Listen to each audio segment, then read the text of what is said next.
নমস্কার বন্ধুরা, আপনারা সবাই কেমন আছেন? আশা সবাই ভালো আছেন। ইয়ার পেজে একটা দ্বিতীয় ভিডিও। আজ রান্না করবো আনবো সুন্দর করে ঢেঁড়ির শাকের আলু দিয়ে ভাজি, কারণ ঢেঁড়ির শাক খাইতে খুব ভালো লাগে।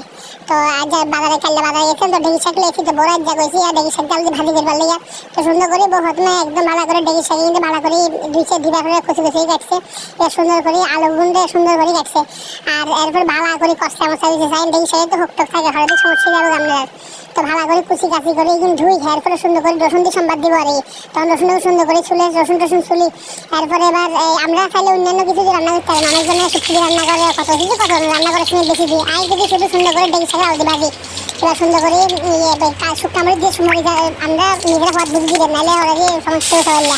তারপরে কাঁচা মরিচ আর রসুনের কোয়াগুন এবার সুন্দর করে তেলাতে দিয়ে দিলে এগুলো একটু ওরা ভাব আইলে এরপর সুন্দর করে ঢেঁড়ি শাকের আলু ভাজি ঢালি দিবেন, ঢালি দিই। এবার এগুলো মনে করেন এবার সুন্দর করে লাড়ি রাখি। এরপর এগুলো এবার লবণ দিয়ে দিবেন, বদ্দর স্বাদ মতো লবণ দিবেন, তাই লবণ আবার বেশি দেন, খাইতে ভালো লাগবে না।